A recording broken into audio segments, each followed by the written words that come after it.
Are we live? We are live. Whoa, baby, we are live.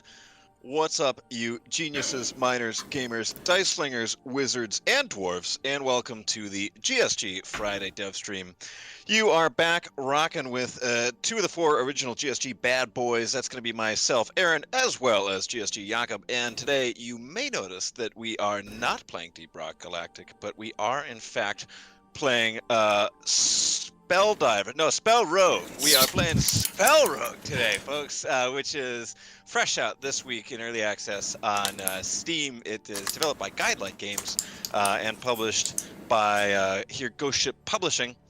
So we're just gonna, some of you, if you've been watching the stream for a while, you've been maybe seen Jakob play it a couple times before. Other times you may be just checking it out for the very first time. But either way, welcome. And today we have two very special guests. Two people, which in fact is the entirety of Guidelight games.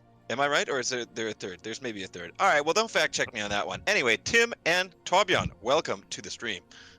Hello, thank you Hello. for having us on. And it's just the two of us. We have a few freelancers, but yeah, mainly just me and Torbjorn. Gotcha. You guys are the entirety of Guidelight games. For anyone who doesn't anyone who hasn't bet you guys have known you for okay. First of all, so the viewers can know which one is Tim. It's me. Hi, I'm Tim. All right, viewers, this voice is Tim. Tim, what do you do at Guidelight Games? What's your role? I'm the artist, so I do all the visual stuff. Pretty much, okay. And also a bit of the design stuff as well. Gotcha. Design like game design sort of stuff. Do you mean, or like layout, or? Yeah, a bit of both, I guess. We're just two people, so we're just sort of crossing over. Gotcha. Yeah. And Torbjorn, for the viewers, which voice is Torbjorn? That's me. This is the voice of Torbjorn. Yes. Torbjorn, what do you do at SpellRogue? Guidelight games. yeah, so I'm the programmer, and I also do design as well, like game design. Gotcha. Freaking sick. Well, congratulations to both you guys on getting this out into early access. It's been a very big week for Ghost Ship Publishing. We had a little party. We just saw you guys yesterday. There was a reception here at the GSG offices here in Copenhagen, and yeah, so I got to see you guys and celebrate, the launch of this game. And I guess I'm curious for you guys, like, what's this week been like? Yeah, it's been quite a whirlwind, I'd say. A lot of things has happened, but overall we're like super happy with how everything has went. It's the first game that me and Torbjorn together are launching, so it's a learning experience as well. But I think everything has went super smoothly. No huge bugs or anything, so that's nice. Yeah, and it seems like by game reception and people buying it, wishlisting, and all that, it seems like we're doing as we hoped, or even better, which is really cool. Okay. What about like you guys? Maybe like so this is the first time the first game you guys have released together. But what are both your backgrounds in like game development before? Like you've gone through the game release experience before?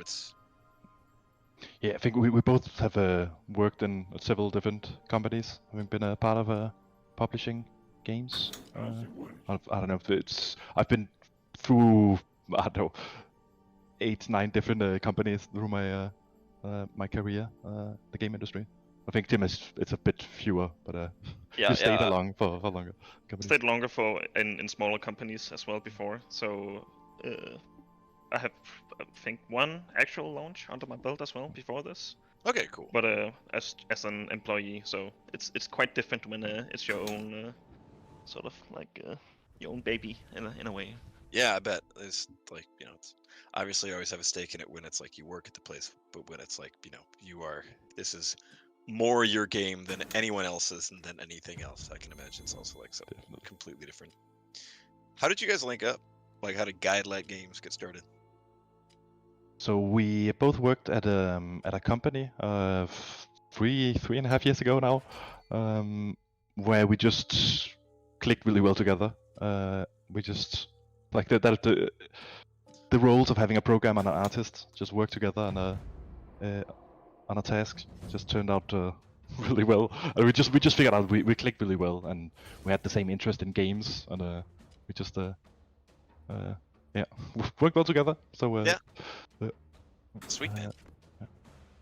Yeah, we had a sort of like a mini game jam inside the previous company, where we were put together, and then we just figured out we had a ton of fun working together, so it just felt natural.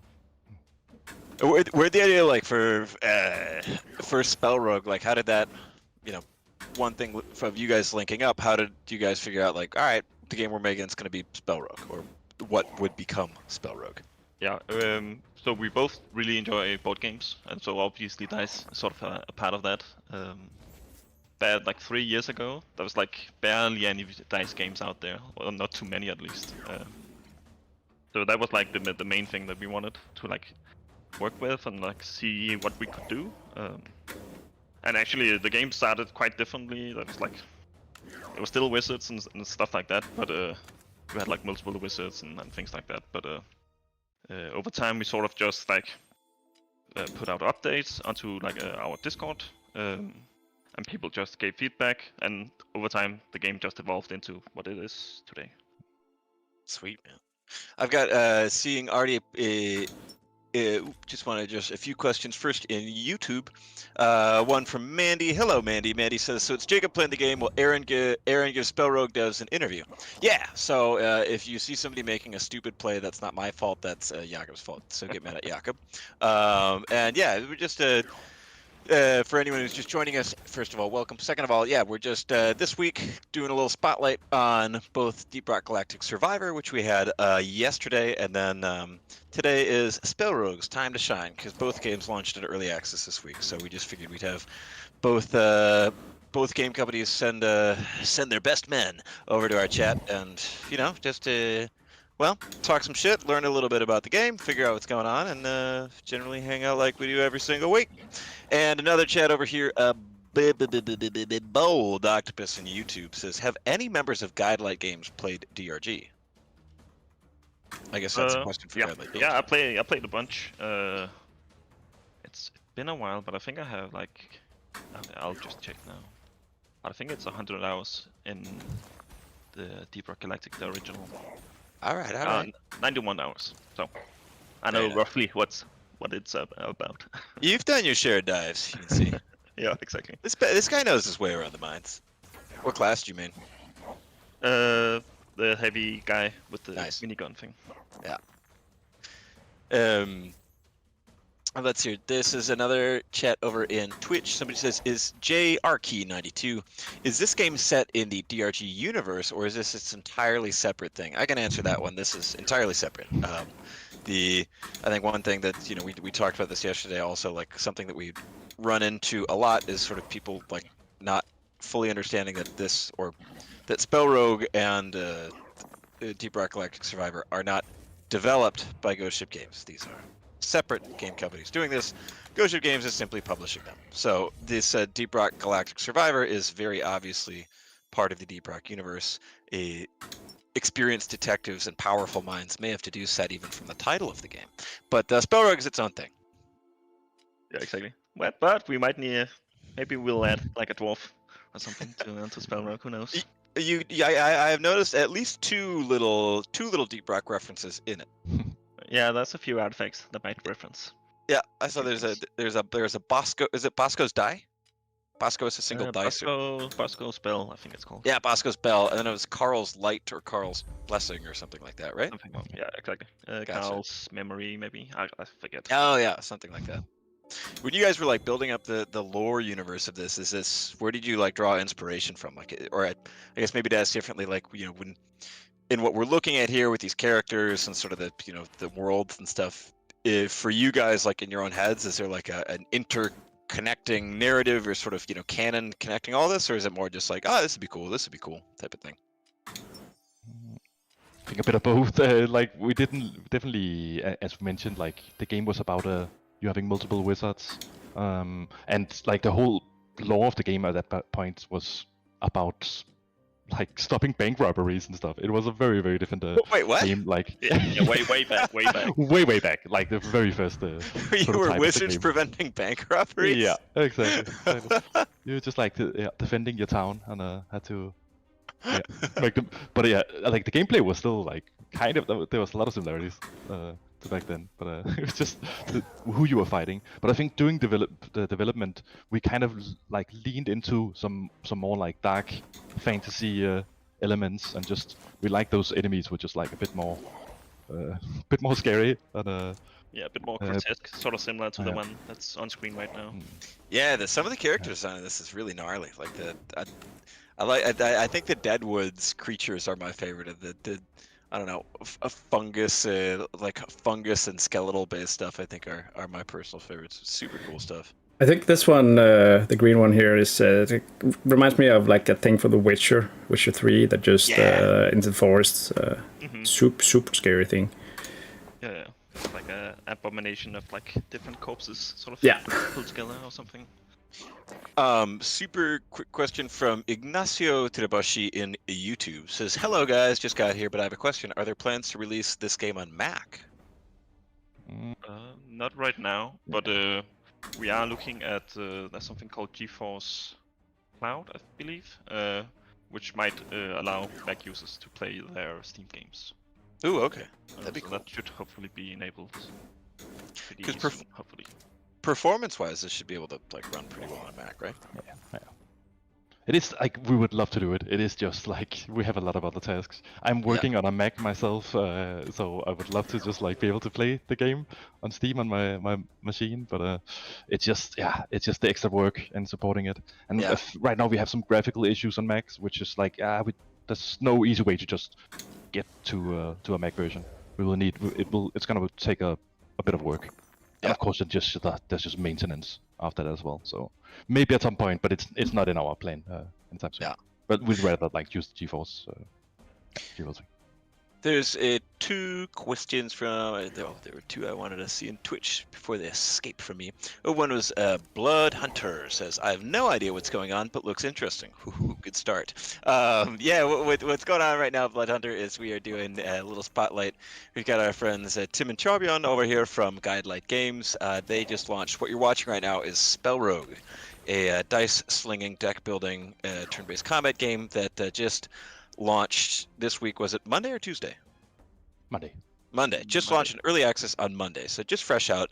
Like I said, developed by Guidelight Games and published by Ghosted Publishing. So we're just doing a little spotlight on it. And then so another question here. Wolfrod in Twitch says, I'm trying to understand the dice mechanics. Yeah, that's actually a good opportunity to talk about that. So maybe I know, or Tim and Torbjorn, because both you guys did like game design. Maybe for anyone who's watching, if they haven't played a game like this before, can you maybe give us a walkthrough on like kind of what's going on and what the big considerations you need to make as a player? Yeah, sure. So basically, you roll dice every turn. It's a turn-based roguelike game. So you have a selection of spells, and you roll the dice. Then you can use dice to spend them into the spells to cast them. So you can see there's 3 dice on screen you can drag down into the different spells, and each spell have their own sort of effects. So you can deal damage and gain like block or defensive abilities from the spells. So really it's all about like manipulating these dice into something that you need. Because for example the ice spear requires a 4 or a number between 4 and 6. And then it'll deal damage depending on like what number you used. So for some spells you need some very specific dice, like maybe you need like a 6 for something, or depth of power in this instance.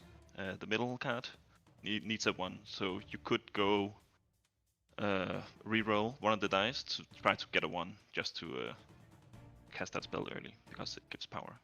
Gotcha. So that's the rough overview of how you play SpellRogue. Yeah, and Fresh Tails Nons is asking on Twitch, who's playing the game for the stream, like the gameplay that we're seeing right now.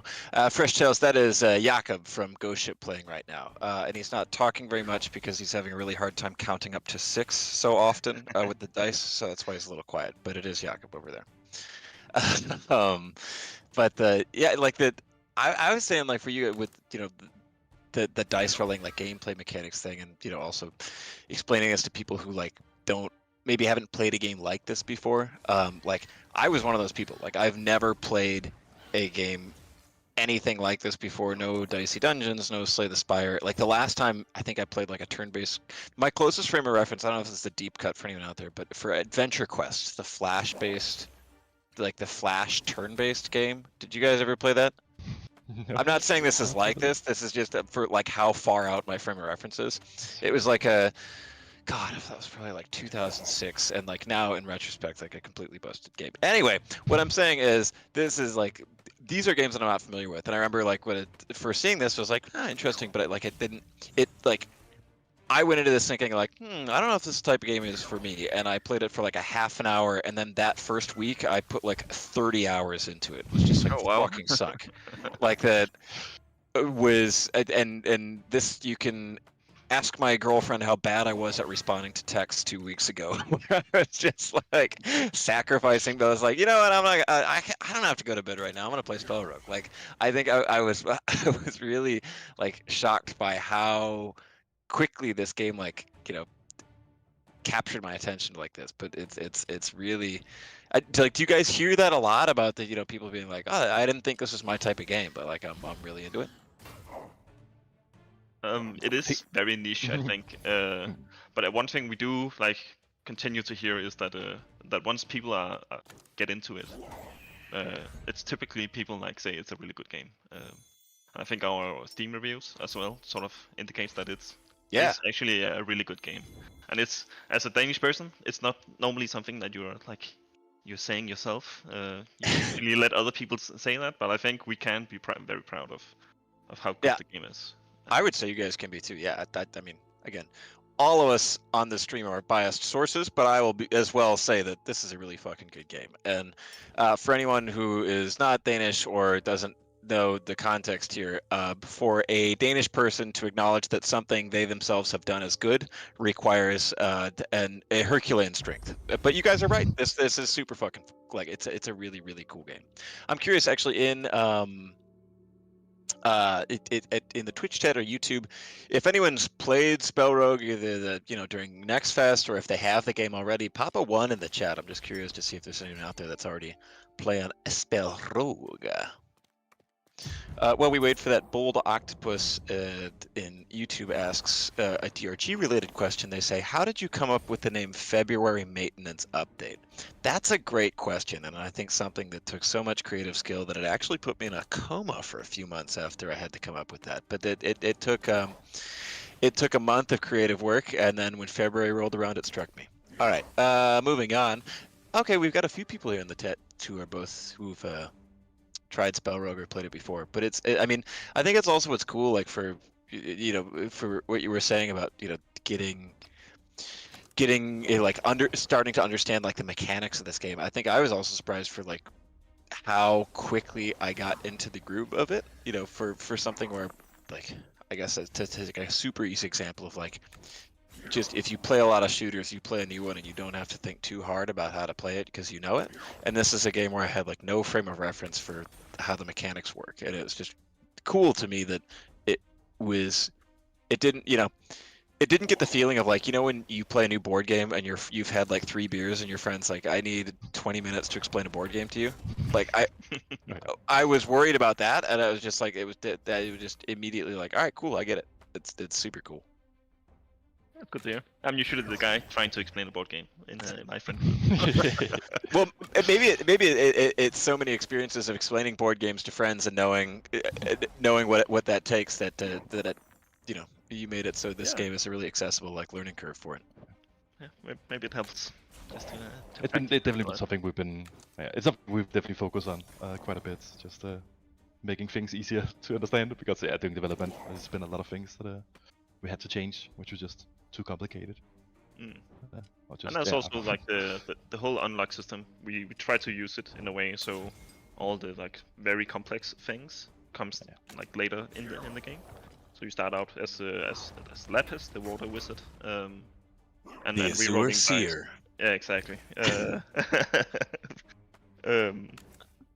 His main thing to start with is just rerolling dice, and that's typically, if you have had some knowledge about dice, that's a fairly normal thing to do in board games and stuff like that. Yeah. So we sort of lean against some of that. That's those concepts, I guess. Yeah, I hadn't thought about that. That's cool that, like, that just anyone can get the idea of, okay, you reroll a dice versus, flip this dice upside down or split this into, its composite values or something like that. I think it's a well thought out, like, progression with that.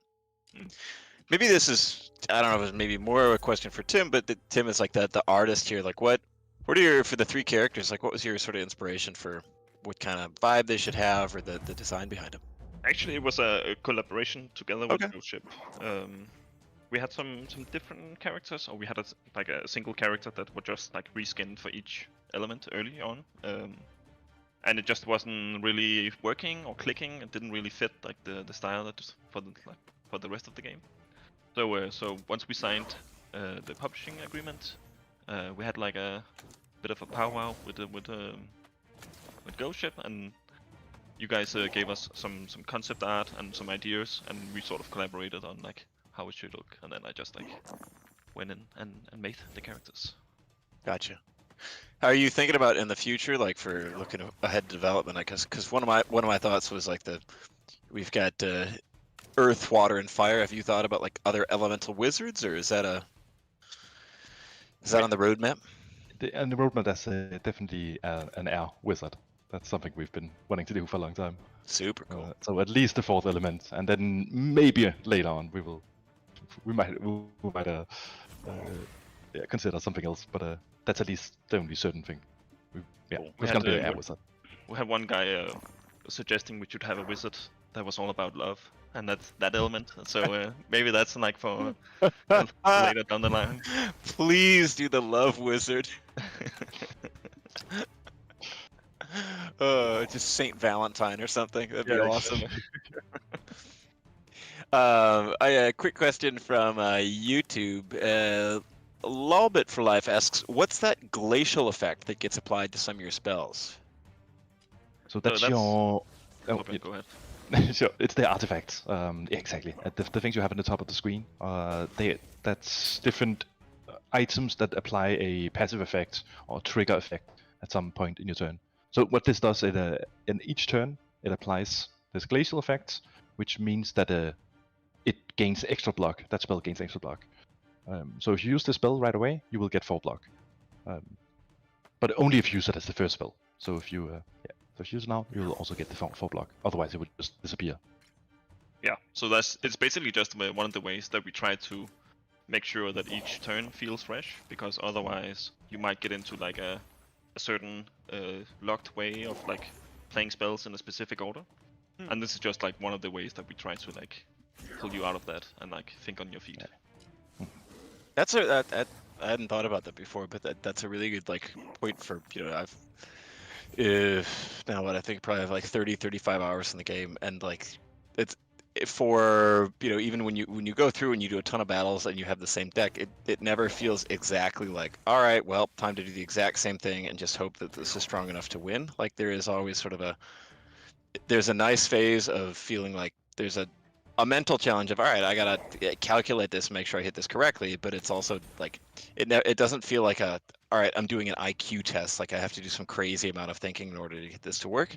But there's a nice balance. I mean, I think also near the end of the game, like when you're in the void and up working toward like the final boss Arcanax, like once you start to really get your build down, I feel like there's a point where it's like, all right, well, I know this is gonna work, and this really, if I build up my power before I attack or something, but it's well done that it never feels like just a complete obvious routine each turn, which is really, I feel like would be I think it could be a challenging thing to avoid. So it's impressive you guys have pulled it off.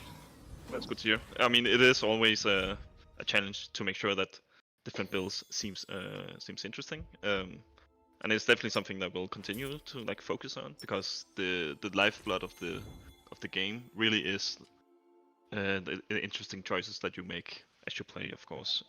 Both in terms of like how you build, like make a choice like this where you have to select an artifact, which has like different upsides and downsides. But yeah, it really is a game about the variety and like making a build that you haven't seen before every time each time you play.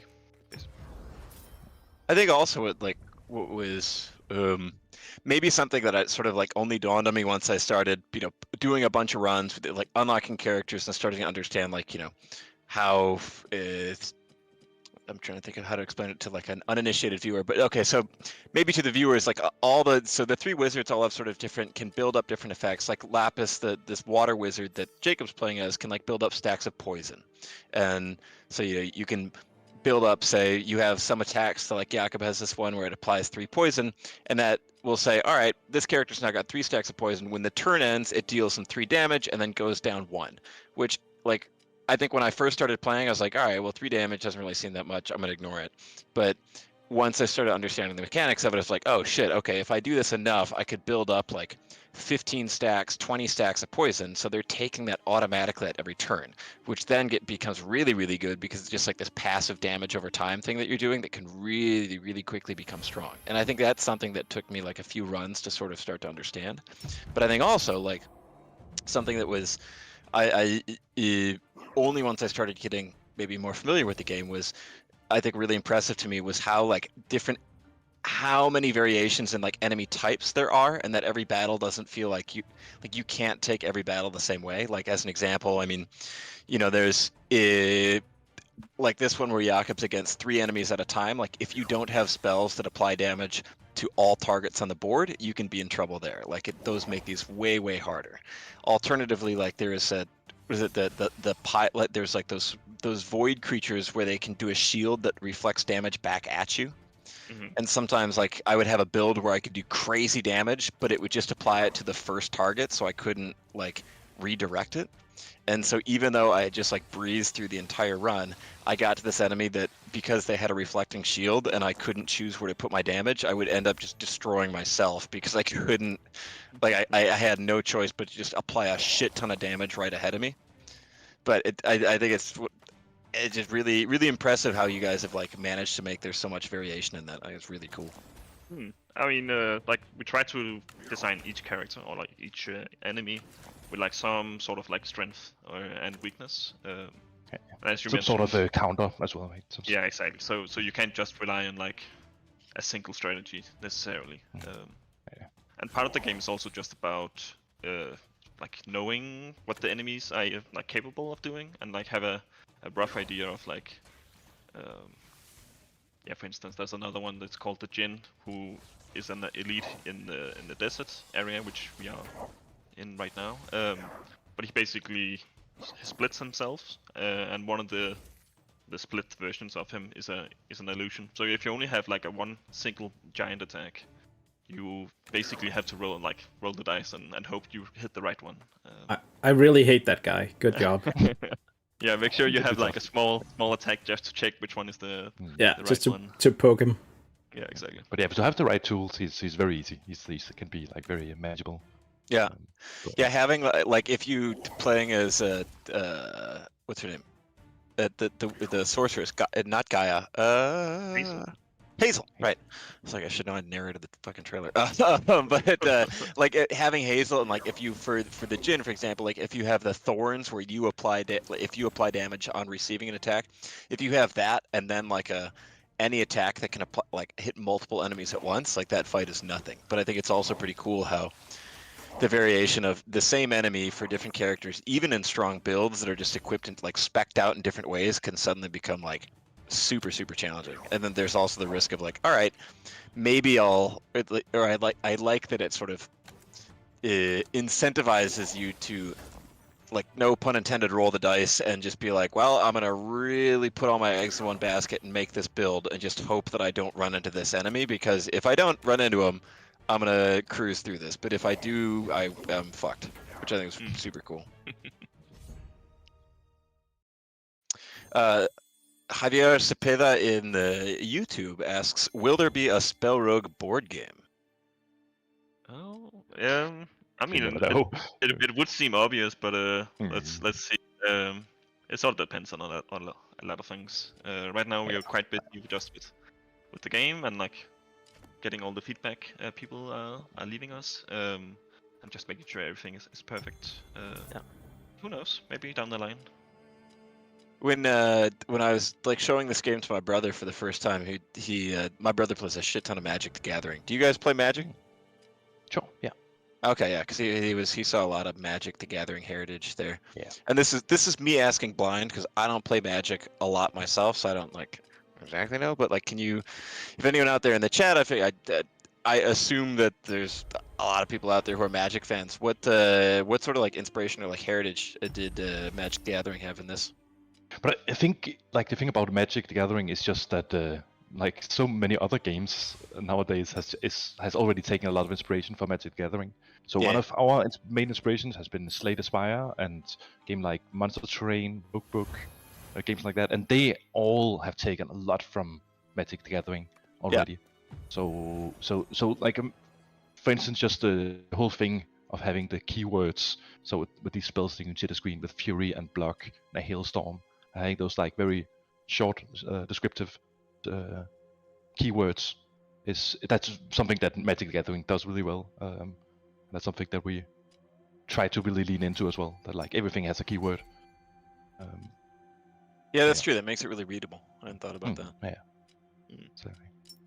And Actually- I mean, the SpellRogue is a deck builder, but you don't really have a deck of sorts. You just have like the set spells at the bottom of your screen, right? So it is. There's no deck that's shuffled. Or anything. Yeah, exactly. So it is sort of a card game, but then again, it's mostly a dice game, really. But yeah. There is I see Fresh Tales Nons over in Twitch commented that mentioned Dicey Dungeons a little earlier, and I think also like something that both in you guys talking about the game and also talking to the like immediate reception to it and stuff. A lot of people like obviously see the direct heritage from both Dicey Dungeons and Slay the Spire, and I guess I'm curious to hear from you guys a little more like from a game design perspective, like. How do you hit the balance between like as you're approaching? All right, what's this game going to look like? How's it going to work? How do you hit the right balance between like okay, we take the parts that we love from these games and we give them new life and put them into this game, but at the same time not hitting the balance of like so it's not just like a direct clone. Do you know what I'm saying? Like how do you hit that balance of taking inspiration without but also giving it like something fresh? Yeah, so basically, it is very obviously inspired by especially Dicey Dungeons and Slay the Spire. And the way I see it is that we have taken like the complexity from Slay the Spire, and then made like taken Dicey Dungeons and mixed it with the complexity of Slay the Spire in a way. But it is sort of like a balance of how normal or how like relatable is it to the other games and how new should something be as well. In our case, we are leaning very heavily into both games, and I think it's sort of like the Blizzard mentality of like you can't take games that exist and just make them better or make them modern and put them into like a different sort of feel in a way and just polish it. Yeah. Do we have anything, Torbjørn, to add? No, but I think you like I think it's just at some point we like accepted that like okay, this is not the new like we're not inventing some completely new game genre or anything. It is kind of a remix of existing games, and we just accept this as a fact and just try to make the best game we can within these boundaries, because it is still a very different game from those other two. There's definitely like you can see how there's like similarities, but the gameplay itself there's a huge differences. So I think it is still a very different game. Inspirations. And here's where for the viewers, where Jakob just arrived at the Djinn, that the illusion devil that we mentioned earlier. So we'll see if Jakob's build can hold up to it. But I think it's what? I'm just gonna restart. I think it's. But I think that what was the saying? Oh, right. To like about taking inspiration from an existing game, but also making something new. I mean, that's something that we also talked about yesterday when we had Anas from Deep Rock Galactic Survivor on, and for them, there's a case of like, okay, so there's clearly the game is inspired by the success and the mechanics of Vampire Survivors, but for him, he was talking about how he felt that adding like the terrain aspect and mining and being able to warp the terrain and all that was something new for the genre. And I'm curious too. I see people said Fresh Chills Nans and No Hustle and Twitch are both talking about that there's also this game deserves a ton of credit for bringing stuff new. And so I'm interested in hearing from you guys. Like, what do you feel in your own opinion that this game like introduces to the genre? Torbjørn, do we have a... What does it introduce? I think I don't know. It's you could. So a way we described it like early on development is just this is the like it's a continuation of the Dicey Dungeon mechanic. We're taking that Dicey Dungeon mechanic and just trying to make like a more interesting game, a much more like deep game, something that and it's so what we're bringing is just like a continuation, like a development on some existing mechanics that was out there that So, like so, we just found to be so some of the things I really enjoy is the enchants that you can put on your dice, but also onto your spells as well. And I think we're taking it like a step further with those as well. And then just like it's mostly really all the small details, like all the small details of like spells and like unique effects from artifacts and stuff like that. So it's just a combination of all these small details adding up together to like make like a greater whole. Another thing is on the left side you have what's called a ritual, which is like a powerful ultimate ability you have that slowly builds up, and then you can like make like a big change to the game state with that one. So in this case, you can increase like the damage of a spell like permanently for that combat. So if you have like a multi-attack strike that from a spell, like maybe it attacks 3 times, then using that ritual on that spell sort of like boosts the spell much more than it would on like a normal single attack spell. Yeah. So it really is all about like the content in the game, like all the different things adding together to make like the interesting builds and like make the solid game in total. So it's all of. I hope that Easy. answered some of it. Oh yeah, good job on the gym. Just realized if the gin has poison, then Yes. I just hit the guy once, and then Yeah, the poison poison is very is used. effective against Yeah. the illusions. Today I learned Every day's a school day, Jakob. every day. Speaking of multi-attack, that's one yeah, there. that's good combo. Taking that one with the ritual. This one? Roscoe is also good. No, Oh, the okay. middle one. The middle one. middle one. In the storm. Oh 'Cause it yeah, hits yeah, multiple yeah. times. That's true. Yeah. Turn 1.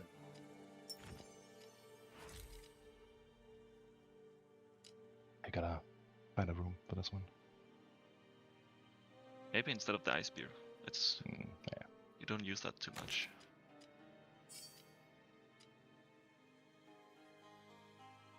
One thing is, Jakob, have you had any void spells yet? Not yet, no. Okay. I had the choice, but I chose not to get it. But It's usually something you pick up in the random events. Yeah. Or it's the only way you can get them right now. We are looking at like additional ways to like deliver some more void spells to the player, but for now it's just the events. Well, we got a question from Lawbit for Life over on YouTube. They ask, are the one-time use items inspired by Inscription? The potions? Yeah. I think it's a fairly normal, stable thing in roguelikes. Sling Inspire has the same thing, pretty much. Yeah. So not necessarily Inscription. I feel like potions are a staple. Yeah, in all RPG games. We know them. We love them. We love potions, folks. Just remember to use them. I usually have like 3 and then just like, oh, I forgot.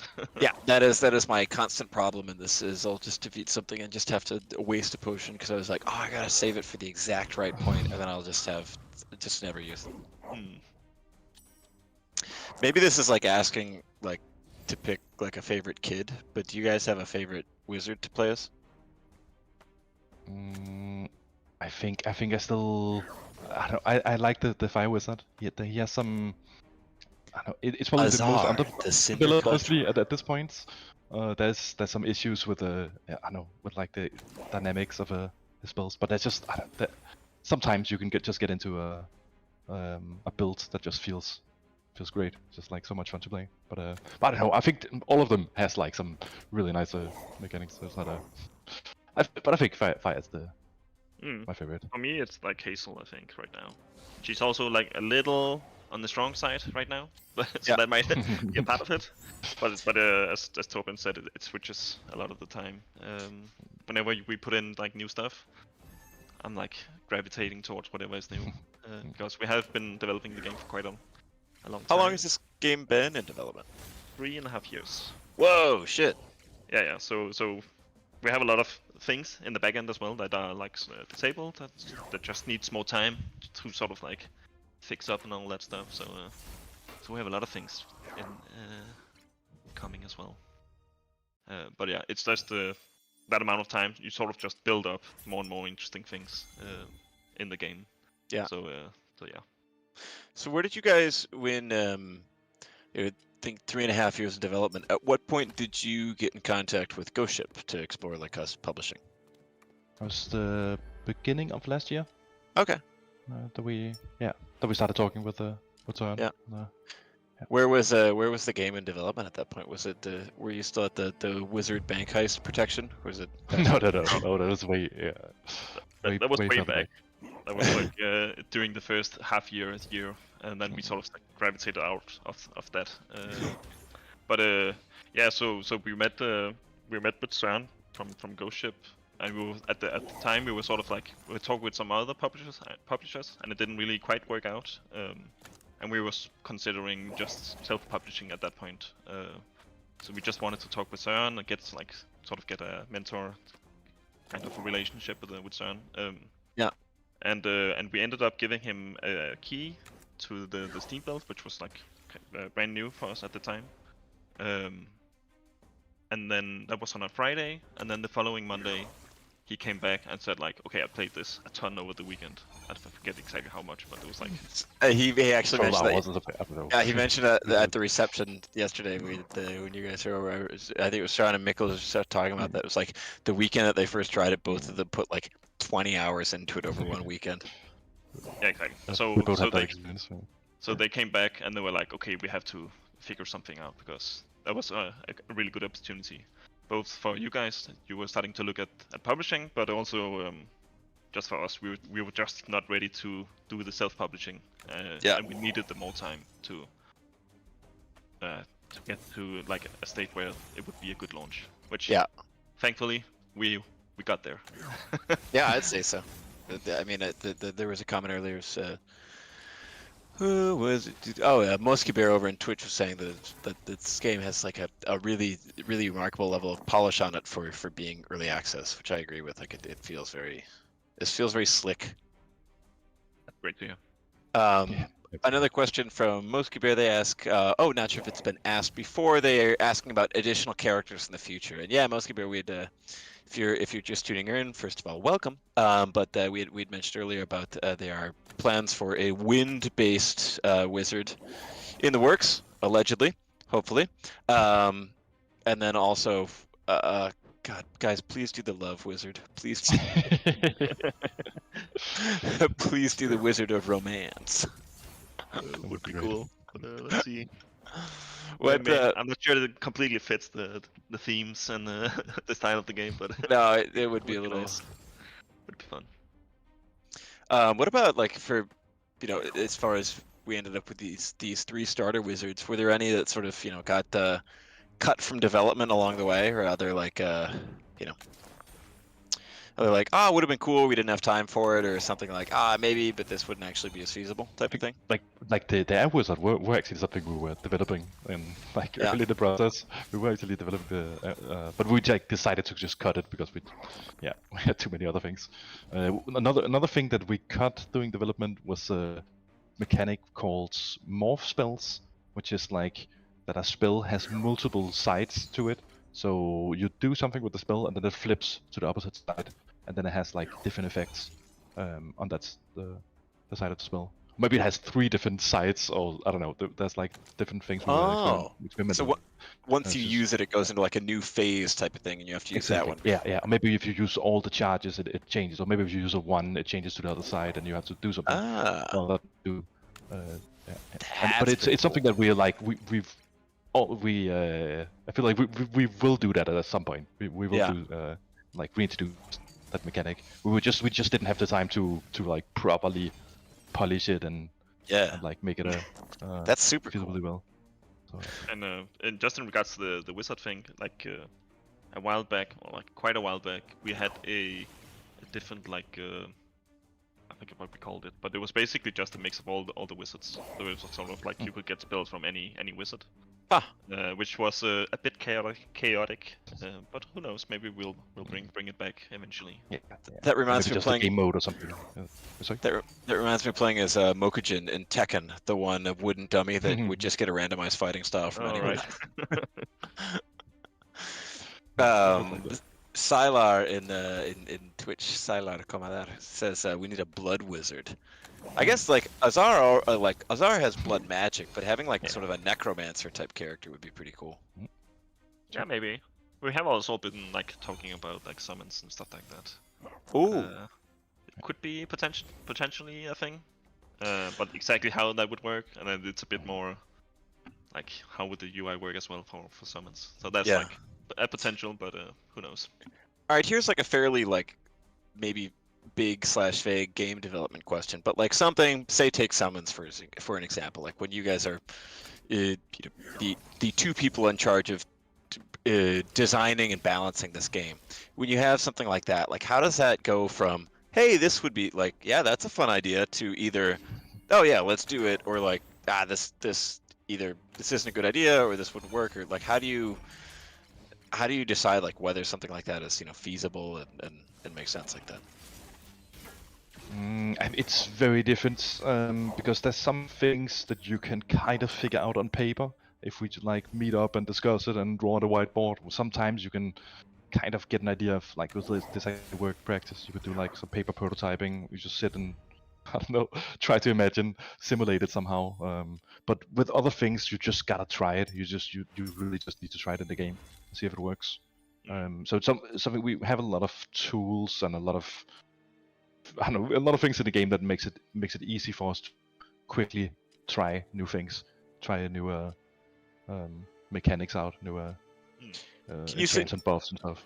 Can you say more about the tools? Like, is it something where you plug it in and then it calculates and says, "Oh, this would be broken" or not? Or like, I think I'm imagining something super simplistic. So it's more just like we have tools. If you just wanna try to make a new spell, it's like kind of modular triggers and effects you put together, so you can like very quickly make something using the existing rules of the game and just like remake something that is just like a new behavior that comes out of the system. You don't need to like write code. You don't need to like do a bunch of new things just to try something different. Of course, if you want to do something very different, again with the units, having like units under your control, that will probably be something that we need to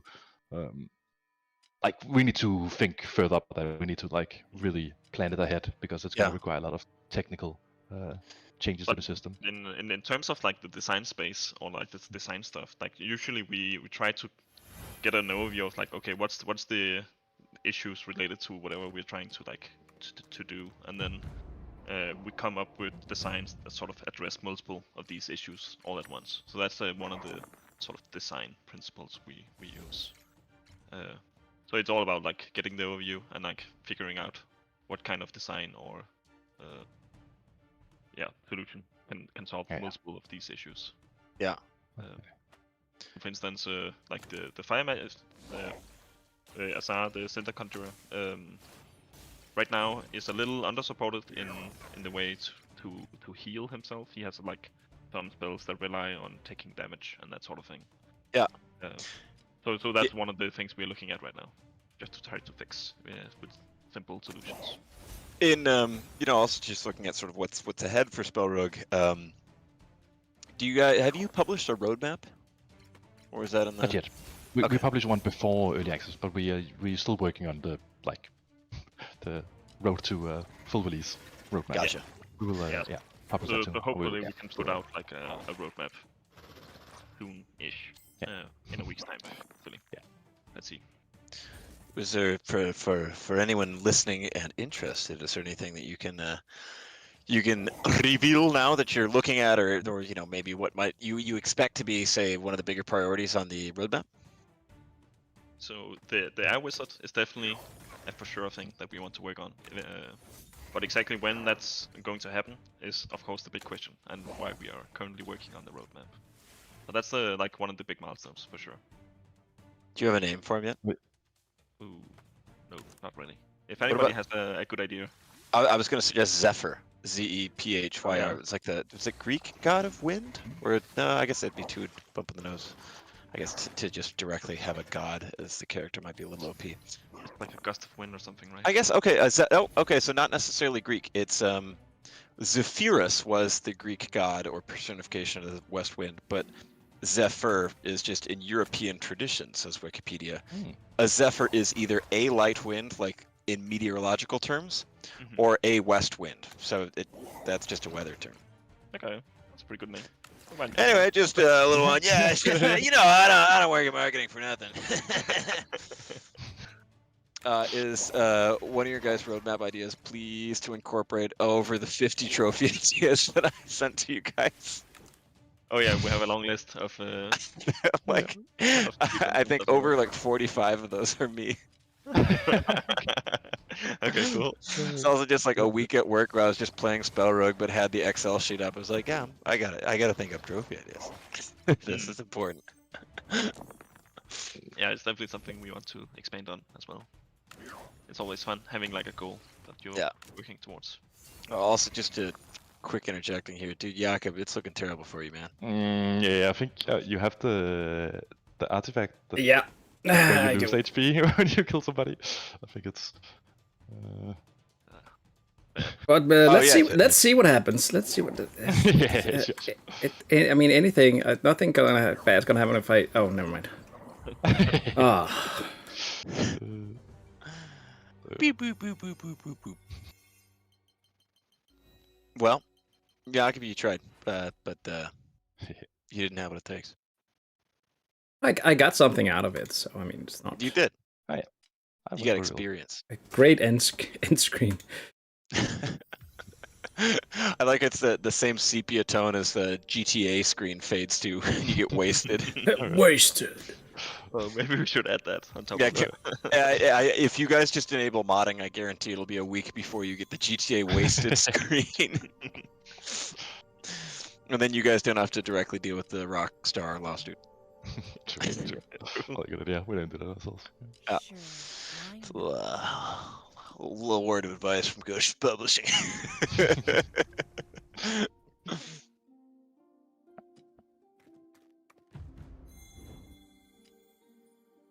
All right, so now we're up, and we've got Jakob has just unlocked Hazel. Congratulations to Jakob. What's Hazel's deal for anyone watching who doesn't know who this green wizard is? So Yes, Torgen, go ahead. yeah, should I take it? Yeah, sure. So compared to Lapis, which is mostly about rolling and re-rolling dice, Hazel is more about just modifying your dice, just giving them like small bumps. So just giving them like +1 value, -1 value, just getting exactly the values that you need, and then it's usually also having like high dice, having 5s and 6s is often like the best thing for Hazel. Where some of the other wizards are like they have a more broad use of dice. 5s and 6s are just like usually really good on Hazel. Yeah, this is actually one of my favorite Actually, things to this do. Yes. Whoop! It had a baby. Yeah, Yeah, it's quite good. 6s are good.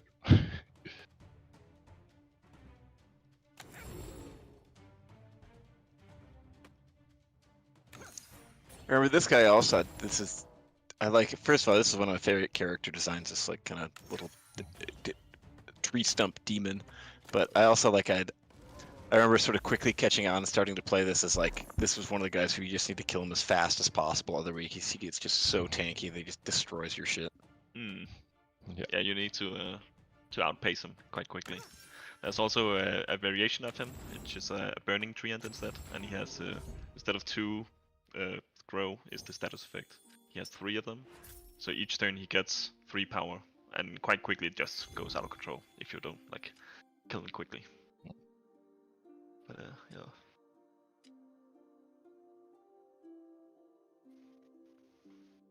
Oh, that's a lot of marked spells. Yeah, those are a bit rare. The mark spells.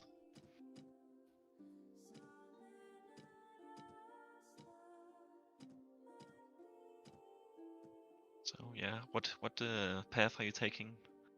Yeah, What- Jakob, how do you plan yours out? Because when I plan a run, I always look and I basically try to maximize how many boss battles, because I always like getting, I prioritize shards over anything else. Yeah, it's a good Yeah. prioritization. It's usually a pretty good approach, yeah. Okay.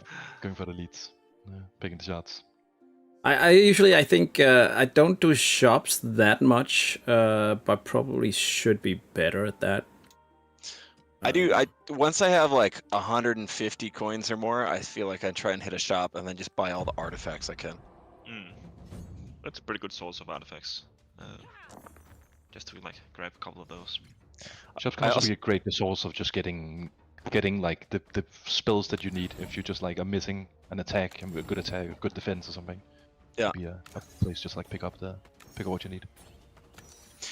When you guys were like, and I guess this is like, when you guys were developing this game and thinking about how different spells work with each other, different effects, like, would you? I mean, in terms of how sometimes you get like, oh wow, this is what am I trying to ask? Like, were you ever surprised yourselves at like a spell synergy or something, or does everything feel planned, or are there times where it's like, oh shit, yeah, actually that's super strong together, like you didn't plan that?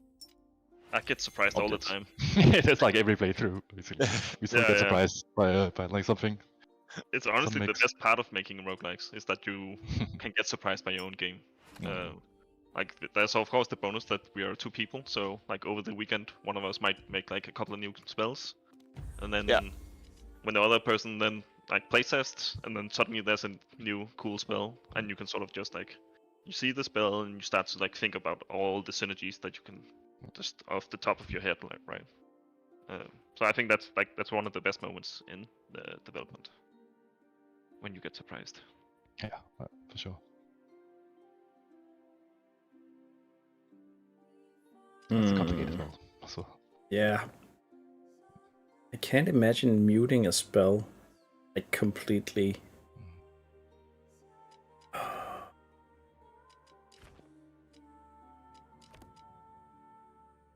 Gonna walk away defeat. Too much for me.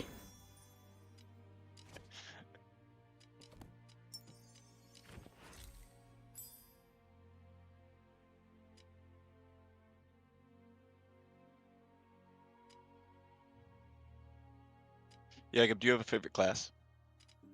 I think it's Hazel, but that's also because I think she was the first one where I just stumbled upon like a really powerful combination. I can't remember exactly what I did, but I know I got the I think the artifact that gives me 2 critical each round, so I can do like my attacks to double damage. And I somehow got that just insanely boosted, so I could make these really big punches. Yeah, it's a fun artifact.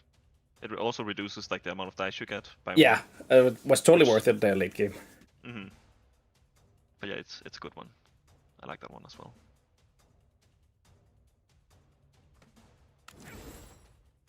But yeah, this is looking pretty strong.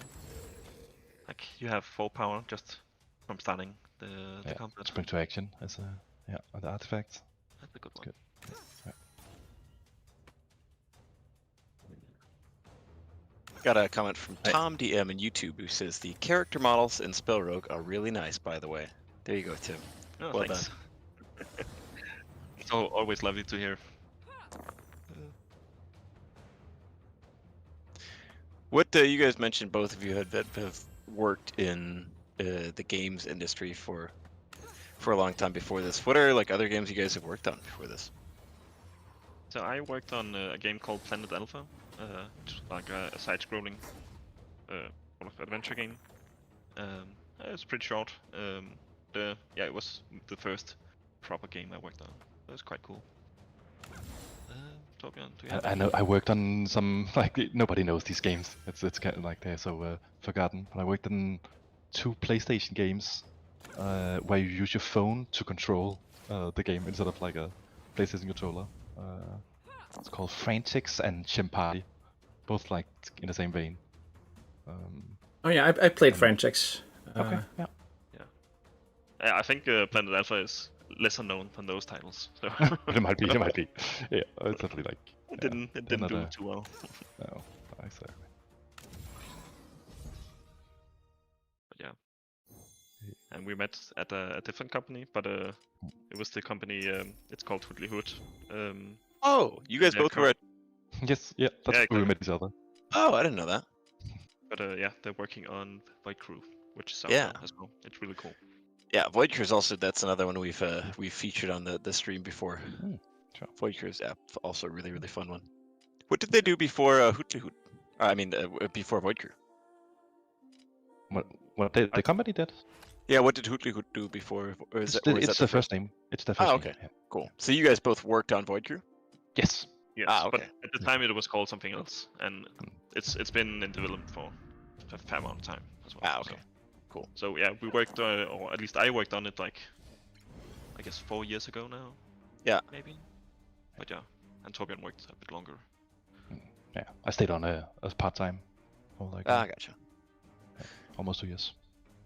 I think it's maybe also something that I don't know where the people tuning in are from, but I think also something that it's maybe surprising for people outside of Scandinavia is like how big the like gaming industry is in Copenhagen. I feel like, well, I think also maybe generally Copenhagen and Scandinavia maybe just like don't show up on a lot of people's radars. Like at least for me, being from the U.S., like a lot of people back home were like, "Oh, okay, so you speak Dutch." Like they don't know where Denmark is. But I think that for I don't know people from outside of it, I think that it's sort of maybe people wind up surprised at the how big and how many like big stuff like I don't know IOI and like Hitman being Danish or the Unity engine and stuff like that. Like always surprises people.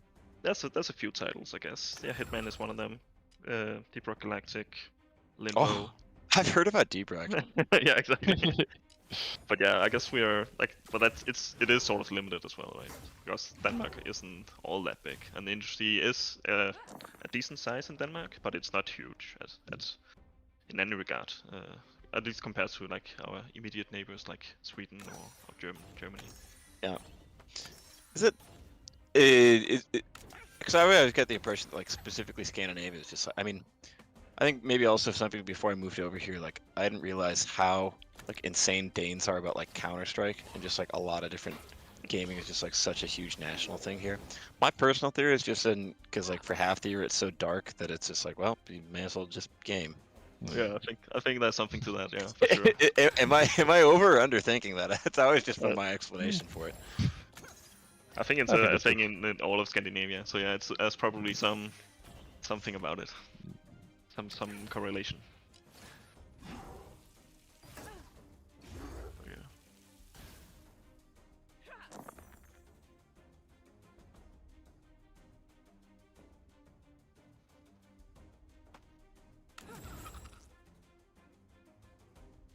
I think also with this Carry On Abomination, something cool to me is also how the chance whether it spawns its little jelly pals in front of it or behind it can also be such like a big game maker where it like can end up either using them as just like meat shields, which can really fuck up your build, or not. It was pretty cool. Especially in the case where you only have Earth Spike as an attack, where you can only attack the front enemy. It really it changes. Or at least like when you're putting together your build, it could be something you consider. Like if you have a way to deal damage to something that's not the front or the first the back character or whatever. As in general, the key thing about the game is just making a combination of spells that actually work well together. Because like you often end up in cases where you have 3 spells that all requires odd dice or something, and then you just only roll even dice or whatever. You need a lot of 6s, and you just if you're just a bit unlucky, then you cannot get it. Picking up those spells that actually has some good synergy with each other, and just allows you to do different things. Has some and it's something that's not necessarily like super obvious when you start the game, but sure. as you play, you sort of just pick up on, okay, each time I'm rolling a 5 with this build, for example, yeah, if you're unable to spend that dice, it's sort of just wasted. Yeah. So you slowly just learn like, oh, I have to build something that's at least like somewhat balanced. But yeah. Got the few comments in YouTube. People asking what we're playing here. Yeah, if you're just joining us, whether you're on YouTube or on Twitch, first of all, welcome. Second of all, this is not Deep Rock Galactic, as the astute observer may have noticed, but it is in fact SpellRogue, your dice rolling, spellcasting, turn-based extravaganza from our pals at Guidelight Games. They're joining us here this day here on the dev stream here on Friday. Because SpellRogue just launched their early access this Monday, which has been a very exciting launch and the culmination of 3.5 years of, I'm gonna assume blood, sweat, and tears. But yeah, super fun game. So we just have them with us to check out the game and answer a few questions. So if anybody out there has any questions on what. Maybe you are an aspiring game developer and you want to ask them questions about that. Maybe you have questions about art design. Let her rip. Maybe you're wondering what that mushroom guy's doing. Do that. Maybe you're wondering what the 3 dice and the 5 dice add up to. You can ask us that too. So if you've got questions either in YouTube or Twitch, let us know. But yeah, we're just having them on here for a little SpellRogue dice casting, spell blasting action. Also, on a slight subject change to look at Deep Rock Galactic, a few comments on YouTube mentioning the new beer is coming out on Monday. We, of course, have the February maintenance update launching, which is, a lot of bug fixes and little tweaks and stuff like that. But we've also got a fun little goodie in there, and it's called the Hidden Dwarf Double IPA beer. And I think it's more fun to not say exactly what it does, but if you do look on yesterday's stream at around the 35-minute mark, you'll get an idea of what it does.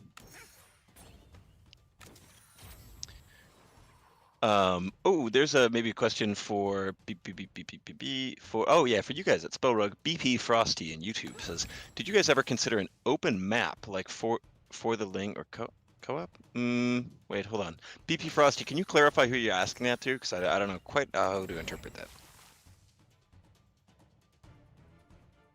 We shall see. Oh, I think it means for the king. It's like a board game-ish game. Okay. Where you walk around the for map. the king. Yeah. Oh yeah, so I guess that's for Tim and Torbjorn. Have you guys did you consider that ever for this game in the development process? I'm a bit unsure of, like, I kind of know about for the king, but I think instead of like following the paths, there will be like just an open map with events and things you could. sure. It's more like full open exploration kind of thing, right? Okay. Something. Yeah. I think we went through like several iterations with the map. We have tried several different things. Like at one point it was a town again that you had to go around in, and then it was different town. It was like regions. It was like country. You have to move to different regions. And then at one point it was like just grid based, where there was like Squid based. Grid based. Oh, so it's like Face when and squid based. Exactly. But and you had like a cloud that were following you, and you have to like move away from that cloud. It's been going through a lot of attempts at like trying different things. But, and it's still something we're still. I don't know. There's a ton of things with the map that we're still like considering. Maybe we do this. Maybe we try something else. But yeah. I guess you could say that the boss here is squid based. Sure. Somewhat. I was laughing at while you were explaining that. I was laughing to myself about the idea of you guys like keep sitting down to brainstorming meetings and then just keep arriving back at the wizard bank heist thing. Just like a weekend session. Just fuck, we're here again. This can't keep happening. It's a pretty good idea. So It is a good idea. maybe our for the next game. one. Yeah. Jakob, wasn't there like a Next game. distant? Didn't you mention that we all like Ghost Ship also there's like a brief drawing table idea of like a bank heist, like a dwarf or goblin bank heist or something. I think there's something we had like the pitch. We had a pitch day. We just like just freely pitched stuff, and I think I actually pitched that our next game could be a game where you're like goblins that do heists. So it's similar to Deep Rock, but just goblins breaking into stuff, and then. That's cool as well. So it's not real, unfortunately. Yeah. If anyone out there is a game developer and you take that idea, you owe Jacob like a beer. Yeah, that's the Actually, price. Ideally, you owe Price. Jacob a replacement bicycle for the one that you bought and is now being factory recalled. Yeah. The beer would be What? cheaper, but the bike would be more appreciated. It's a terrible thing to happen to you, Jacob. I'm sorry. Yeah. Although Like, yeah, Jacob, what's going on with the bike? It's something we talked about yesterday, where I bought this cargo bike like last September, and now apparently they're recalling them all because there's a flaw in them. okay. That's a thing. That apparently if you ride it too much, it makes you lose at SpellRogue, and I think it's Jakob's been having it. That would be terrible. That'd be like the worst thing that could happen.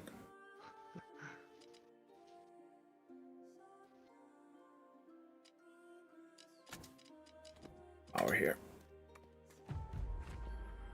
I'm sorry that happened to you, Jacob. It's terrible. It's a That's- terrible event for your week. It's fine.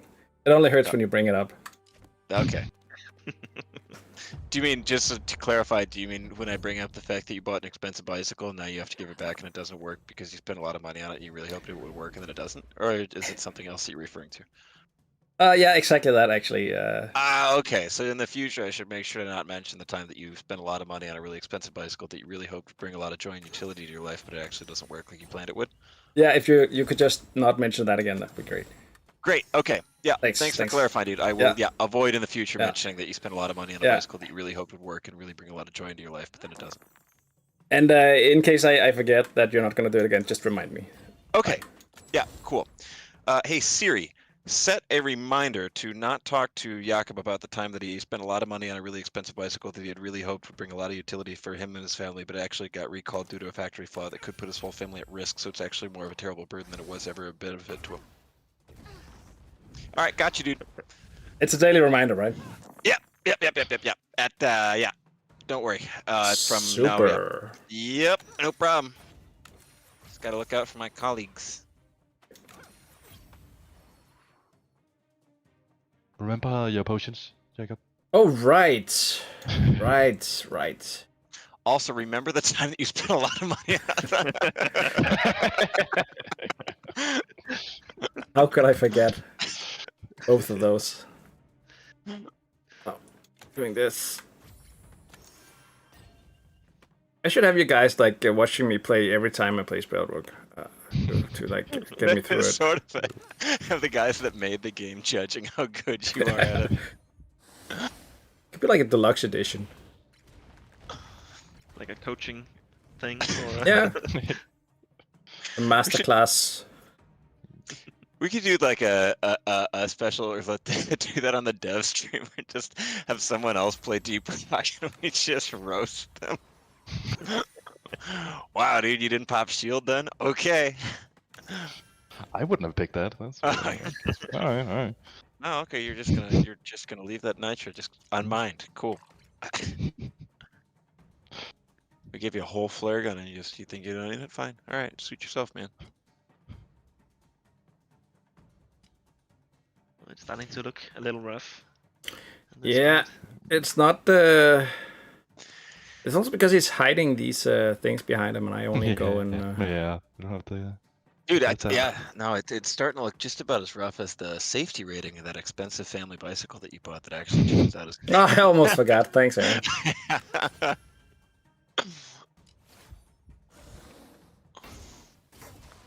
Well, on the bright side, Jakob, you can't forget about potions this time because you don't have any. That's true. Yep. Let's see.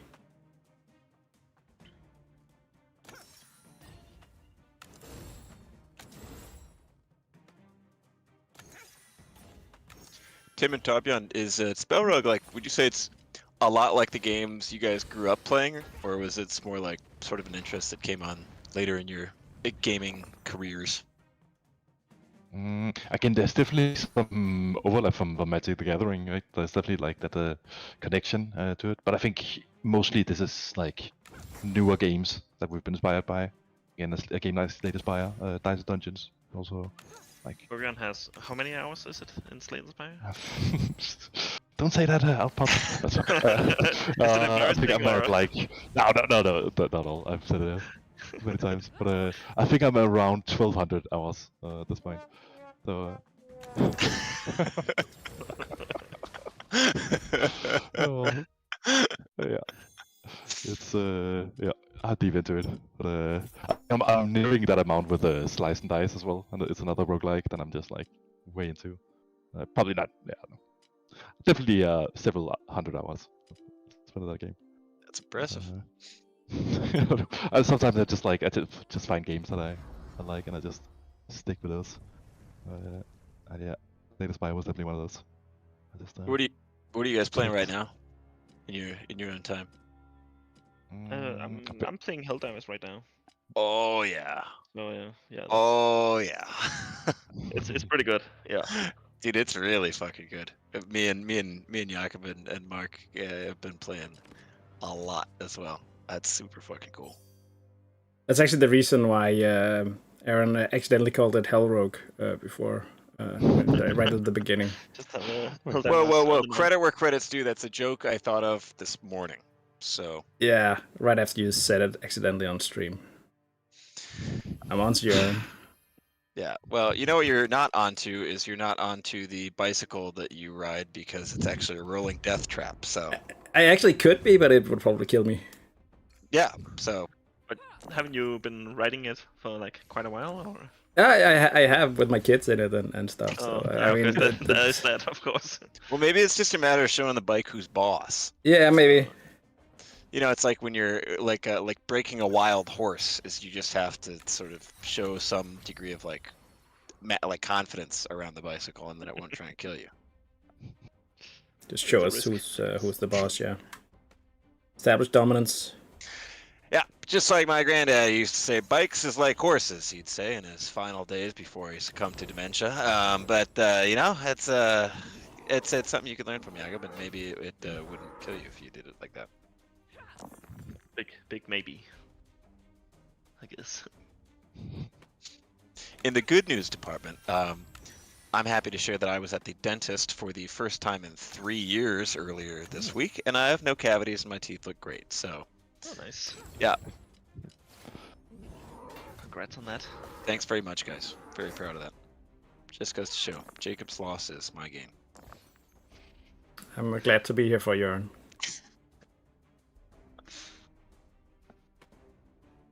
That was not a good roll. One's an Earthbane, they're pretty good. I know. Right Oh, now yeah. as well. Yeah, that's true. Do you guys have any favorite spells? Any where they pop up and you're like, I like, for me personally, I like there's a void spell that duplicates the dice and doesn't just re-roll them, so you can keep the effects. And I remember just one time playing as Hazel and having both her sapling dice as well as the what are the ones that but yeah, both sapling and ether dice, Yeah. and being able to just duplicate all of those and just having like the start of every turn, just having like 4 spells cast automatically for free. Yeah. Ether is really strong right now. Yeah. Like it used to be that you couldn't interact with the ether dice, so it'd be sort of a locked dice that would just like reduce the countdown of spells. But Yeah. just before launch, we decided just to allow you to interact with the ether dice, and turns out it's quite good that you can reroll ether dice and duplicate them and all that stuff. It just felt more fun to do it, but it was Yeah, like it's definitely very very strong. Well, you guys have to do the real game dev thing, which is now that something's fun and strong, you have to make it terrible. Exactly. That's what we do. Yeah, I'll just make everything else. that's the guy. That's where Ghost Ship Publishing steps in and says, "Whoa." Yeah. It is sort of like our philosophy that we, at least to begin with, we want to at least buff the things that are not picked as much or doesn't seem to win as many runs. And then occasionally only like nerfing things. There's a specific spell right now that's called Bastion that the community has been talking about, which is it's basically an earth spell, but you cast it and then it gives you like some small amount of block, but then it also increases the amount of block it'll give you next time you cast it, basically. Oh yeah. So you can build it up, and it just builds up way too quickly right now. Yeah, I had a run with that. It was also the one where I had it auto casting, and I think it had up to generating like 30 block each time. Yeah, exactly. So it was just like, all right, nothing can touch me. I googled Bastion, and the very first result is a video. This spell feels wildly overpowered. Yeah. Yeah. So that one might get hit by the nerf hammer or nerf bat, but let's see. By the nerf dart. But yeah, there's a few that we are like looking at that might be a little tad overtuned, but yeah. But for like a favorite spell, Torbjorn, do you have like a favorite spell? I think I don't know the fire spells where you have to put in multiple dice for them to like increase in damage. It's it's something that like it's a few different spells that have that effect, but it's just something that I don't know, this has always been near to my heart. I feel like it's one of the first spells that we made that we were like, oh, this is actually like a different concept. This is like we're doing something really cool here with those spells, and it can just feel great when you just have that like one spell that you put 12 ones in, you just deal like 50 damage with a single attack. Yeah, I love those spells sometimes. Yeah, the ones that get like stronger the more dice you drop in them. There is what's the one? Oh, there's one of the achievements I see in the current build on Steam is Countdown Supreme. Spend 20 plus dice to cast a single countdown spell. Yeah. Is that possible? Yes. So first of all, there is a spell that simply has a countdown of 20. So you can just use that one, and then you can put 20 ones in it if you really want. But the thing is, there's ways to increase the countdown of a spell. So there's ways that you can like add to the countdown. So with that combination, you can like any countdown spell, you can get that achievement for, as long as you're able to. Like, there's a couple of fire spells that sort of increases. How do you guys for the achievements you have listed? Have you like personally done all the ones that you list, or is it more like, oh, it'd be cool if someone could do this type? Like, have you beat the game in 45 minutes or less? I haven't played it personally. I think that's. We had some speedrunners like post their runs a while back, so I think we're leaning into that. Cool. But we also have like a close community of beta testers that is just like trying to break the game all times, and just they are, like as soon as we put an achievement out, they will also try and see if it's possible, and like several of them like were able to complete it, so we're like, yeah, it should be fine, should be fine dependence. But yeah, most other achievements and like the higher difficulty challenges and all that, I think we both play a lot because we need to know if it's actually doable too, and it's actually fun to play in those. Yeah. But the exact achievement sometimes we're like, sure, it's possible. Well, average playtime, Torbjorn, do you know? I'm just such a slow player. I think my average is like over 1.5 hours, probably closer to 2 hours. Okay. Like before launch, I had my runs were sort of averaging around an hour. So I think 45 minutes is possible if you're actually going for it. If you're focusing on it, right, exactly. Oh, it definitely is possible. Like, multiple people have done it.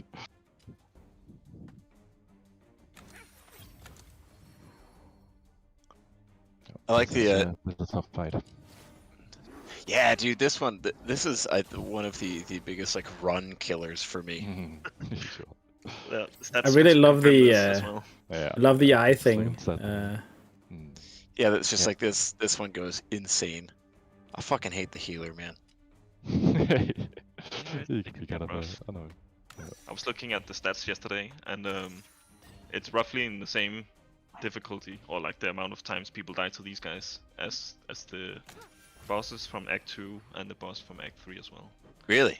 It's sort of like similar. Maybe they are slightly. They could use a tiny nerf perhaps, but Like when you talk about like checking the metrics and stuff, like what is that? Because that's also like always something I've been curious about with computer games. It's like what does that screen look like? Do you have like an Excel sheet or some like online like a custom portal, and you can go in and just like what is it? Because I imagine like when you see like a military sci-fi movie and you get like this insane like hologram screen of like everyone's player stats. What is that like? What does that interface look like for you guys when you check like the stats and stuff like this? I wish it was like that. It's not great, honestly. It's a lot of graphs that we can look at, but then you always need to like go deeper in because the graphs are just a mess. We should just only look at that data. You kind of need to just open up the spreadsheet basically and just scroll through the data and like figure out. Of course, this is something that we could potentially improve over time. We could like make some better analysis of all this stuff, but again, it's just the two of us, so Yeah. often it's just like we will just not prioritize, like make it really nice. It's as good as it needs to be. Yeah. It's still very useful. for the time being, we don't have like as much data as we want as well. So it's just like most teams sort of like pointing us towards directions of which spells are not picked too much or which spells are not winning. And of course, there's also like biases in what the data shows. For instance, like we have data on like what difficulty people play on and what difficulty people succeed in. So actually, the lowest difficulty has the lowest win rate as well. Really? And I think it's sort of just like the way I interpret that is that like the hardcore players are not playing the lowest difficulty. Yeah. And they are like on their way to like the highest ones, right? Yeah, that makes sense. I mean, I guess that there's, I have no idea if it's true, but I would imagine that Deep Rock Galactic probably has something similar, where like has 5 has lower failure rates because you generally get people who are like really know the game and know like kind of exactly what the best, like strategically best things to do are. Probably something similar. Yeah, interesting. It's sort of like a bell curve right now, but of course it's like limited data and all that. But so the beginning has a lower percentage, and then the highest difficulty has a lower percentage, and the sweet spot for most people appears to be around difficult 3 or 4, which is like in the middle. Yeah. So yeah, When you say difficulty 3 or 4, does that mean the mutation system or the? Yes, exactly. So there's once you win the game, there's a mutation system that unlocks where you can play on different mutation stages, we call them. But there's basically 0, which is without the difficulty system, and then there's 1 through 6, which is basically you have to, if you play on the difficulty 2 or mutation stage 2, you need to pick mutators from a draft that ends up to being like a certain amount of points. Okay. So you sort of pick from a draft like what negative effects are you gaining for this run, or like what effects are the opponents getting. Yeah. So I like the way you designed that system too. I mean, especially where it feels like fairly rare that you get an upgrade that's just a flat across the board, like, yep, this is always good. Like, I like that there's always that consideration of like, I could do this, but like the trade-off with it is really compelling for me. Are you thinking in terms of the spells, or? So I guess more like in terms of like artifacts and stuff like that, or you know, like no. Yeah, I mean, and sometimes you can even sort of twist the advantage or disadvantage into, or you can twist the disadvantage into like a positive. So there's a specific artifact called the Hex Ropes, which basically just rolls an additional dice for you each turn, but then you also get like the Vex dice enchant on one of your dice, which basically just whenever you use that dice, it reduces the value of all other dice. So of course you can just use it towards the end of your turn when you don't have as many dice, but you can also use it earlier and then specifically target or like look at the different dice that you want like at a lower value if you need, for example, like an even number or odd number or whatever. One thing, if you use that while you some of the like dice in your pool are at 1, do the dice disappear or do they just stay at 1? They stay at 1. Okay, cool. Because I was wondering, like, sometimes if you do like the increased dice value at a 6, you get a like spawn like the excess. I was wondering if the same thing applied for you. It would. We generally try to be like give the player a bit of leeway in that Nice. sort of scenarios.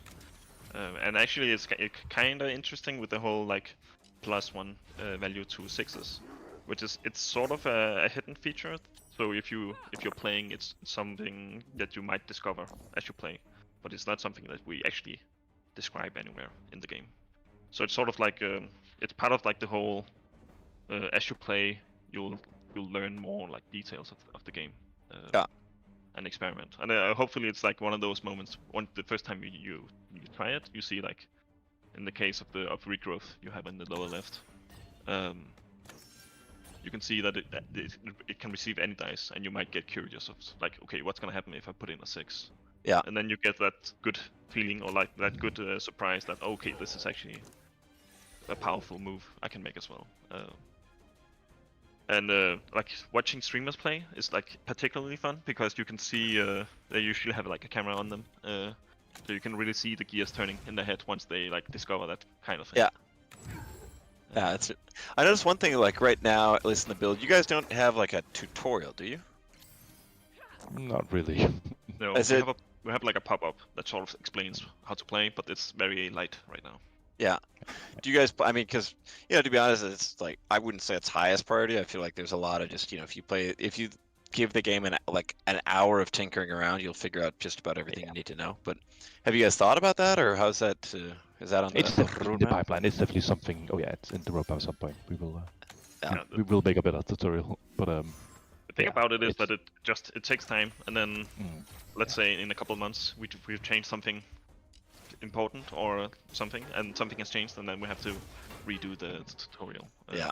So it just makes the most sense to make it a bit later once we are closer to like a 1.0 launch. Yeah. That makes sense. Got a quick DRG question here from the community over the Faker in Twitch. Says, hi, I came here because I have a huge disappointment with DRG when I realized that I was not able to pet the Betsy. I'm very upset. When will you be able to fix this major critical bug? That, my friend, is something that will never happen because the Betsy's been down in the caves for ages and it's gross and it's covered in germs, so dwarves shouldn't pet it. And we don't want to encourage that. So, sorry about that. Help has it, I guess. Exactly. But the Faker, if it helps you and if it's of any comfort, your disappointment at the Betsy not being compatible is nothing compared to the disappointment of Jacob finding out that the expensive cargo bike that he purchased with great helps of it being a useful thing actually is deemed a safety hazard by the Dutch Transportation Board and can't be used at all at risk to physical harm to his entire family. So, it's just... But that disappointment is only second to me finding out that if I click enter now, I'm dead. Dude, that's one thing about this game is like you do everything you can and you hover over to enter and just get that kill message and it's like, oh, well. I like that the game forces you to like accept your death. That it doesn't just like you press the button that ends your life. Yeah, Anyway, sometimes- F in the chat for Jakob who has rolled himself into a corner. Great one. Good one. I'm quite happy with that system. It's all Torbjorn's credit, but the whole previewing what's gonna happen if you hit the enter button is it's actually not in every roguelike game in this sort of genre. And when you don't have it, it becomes painfully obvious. It just helps you so much with all the math and actually understanding the rules. Yeah, like on critical turns, I really like being able to like check and be like, oh, all right, I'm gonna take a lot of damage. All right, what can I do here? But then you do everything you can and you throw the kitchen sink at him, and then you get to a point it's like, well, I'm fucked. It does happen from time to time, but sometimes you can manage to get over like the amount of damage they're dealing.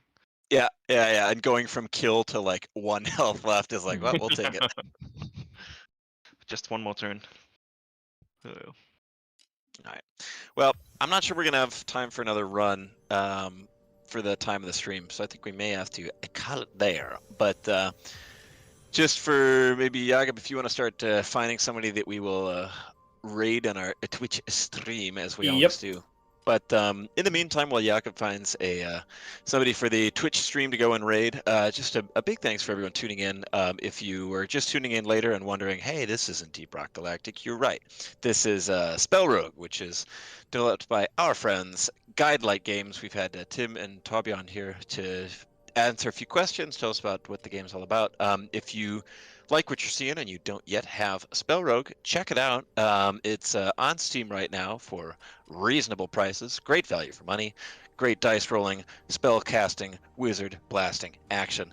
Tim and Torbjorn, thanks so much for joining us. If people are watching and they haven't, either if they don't have SpellRogue, they should go over to Steam and check it out. If they do have SpellRogue, where should they go to get involved with it? I don't know, report bugs, ask questions, get in touch with you guys. Where's your community? You should definitely go check out our Discord channel. It's where we hang out the most, but we also check out the Steam forums and all that. But definitely come say hi in Discord and post your high scores, all that stuff. Sweet. Well, thanks so much for both you guys for joining in. It's been a ton of fun. Also, just fun to hear your guys' thoughts in the game. This is a lot of hard work and thought went into it, and it paid off, and you can really tell. I guess you guys have made a banging game. Thank you for having us as well. Yeah, thank you for coming. Sure thing.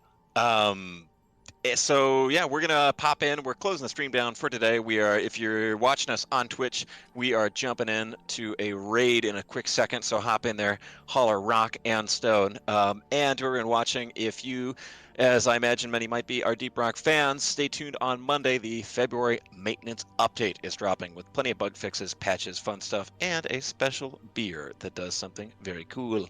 So stay tuned for that. And in the meantime, thanks everybody for joining. It's been a whole lot of fun to have you with. As always, thanks for your questions and your fun attitudes. And hope everybody has a lovely little weekend and that nobody buys the same bike that Jacob bought. They literally can't. Yeah, That's off the market.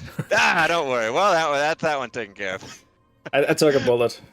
All right, the raid is starting now. See you. Bye, guys. Bye. See you.